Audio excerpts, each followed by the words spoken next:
Vamos lá, vamos resolver o problema agora. E o problema 4 é um cilindro magnetizado não condutor, que tem raio A, comprimento L, massa M. Aqui eu esqueci de colocar, já concitei com vocês, que o L é muito maior que A, né? O cilindro tem que ser um cilindro longo, senão a conta fica muito complicada. A massa M, a magnetização de forma e emissão vetor, permanente no seu volume. Quer dizer, tem um M permanente e homogêneo. Um circuito elétrico é formado por colocar um fio condutor no seu ponto P e no ponto A. Então esse aqui é um fio condutor que está aqui, outro fio condutor ao longo do cilindro, né? As retas brancas ligando o polo P ao polo A e o fio da fonte de tensão V. Então nesse fio ele é ligado a uma fonte de tensão e cria esse circuito fechado aqui, certo? Que está aqui. Ligado então à força eletromotriz V, o circuito resultante tem resistência R, essa resistência é do circuito inteiro, tá? Representativa do circuito inteiro. Avalie o torque do cilindro quando uma corrente I flui no circuito, e B, se o cilindro estiver livre para girar sem atrito em torno do eixo Z, de um sistema de coordenadas cilíndricas, paralelo a M, passando pelo centro O, atinge assintoticamente uma velocidade angular ômega t, né? Avaliar qual é o ômega assintótico. Então vamos lá. Tá bom. De cara, se o meu M é homogêneo, eu vou ter um campo magnético homogêneo.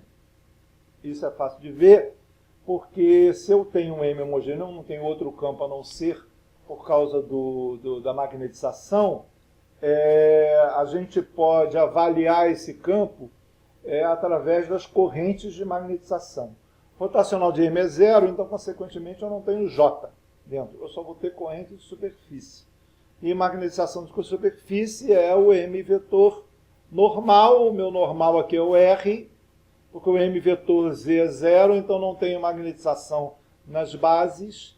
E o M vetor R, o MZ vetor R, vai me dar uma magnetização na direção, vai me dar uma corrente superficial na direção φ, igual a M vezes φ, do jeito que eu coloquei aqui, certo? Então, eu vou ter uma corrente magnética de superfície, que é o K, um M na direção φ. Considerando o cilindro longo, é parecido com o que a gente fez no cilindro no problema anterior, no 3. É o cilindro girando, é como se eu tivesse um solenoide infinito, onde o número de espiras por unidade de comprimento é uma espira no comprimento L. Então, basicamente a mesma coisa. Meu campo é homogêneo, vai ser μ0 vezes o número de espiras por unidade de comprimento vezes a corrente, certo? Que é a corrente de magnetização. O N é 1 sobre L, a corrente de magnetização é M, certo?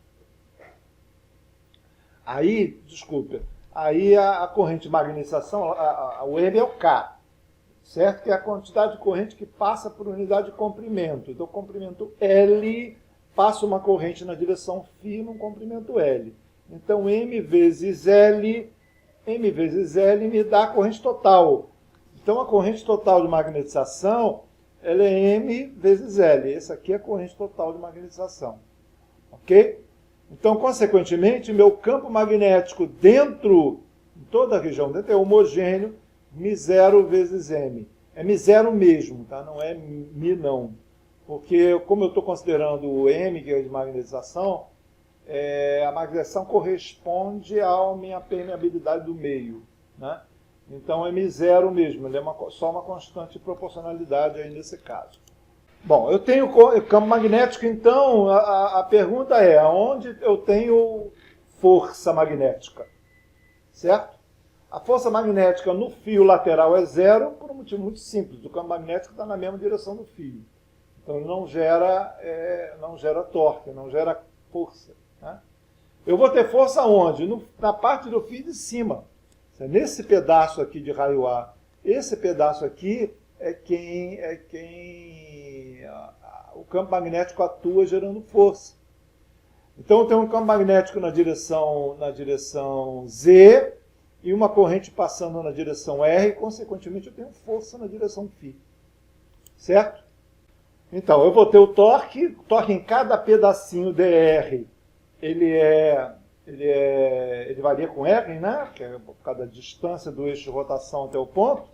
Então, em cada pedacinho dr, meu torque é a força magnética, que é IdRB, vezes a distância do eixo de rotação até o ponto. Então, o torque total é esse. O meu B a gente conhece, que é μ0m. Então, consequentemente, o meu torque total é a integral desse cara de 0 até A. Então, o meu torque total é a corrente I vezes A ao quadrado sobre 2μ0m. Então, com isso a gente tem o torque com relação à corrente, em função da corrente. Ok? Bom, avaliado o torque sobre aquele pedaço do fio, né? A ideia agora é saber como é que vai ficar a corrente, que a corrente é que a gente não sabe ainda. E essa corrente ela é consequência de duas fens. A fen da própria fonte, seria V sobre R, a corrente, mas com o movimento desse pedacinho aqui, o movimento dele perpendicular ao campo magnético gera a diferença de potencial, gera fen também. E esse fen é a taxa de variação do fluxo da superfície imaginária aqui. Se você traçar um pedacinho de linha, você vai ter um ângulo θ aqui com relação a um pedaço de linha qualquer, fixo.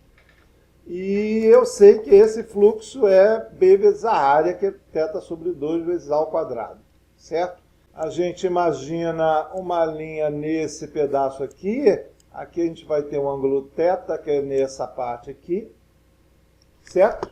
Então, consequentemente, a gente vai ter a nossa área, essa área aqui, Bθ sobre 2 vezes A ao quadrado. Ok?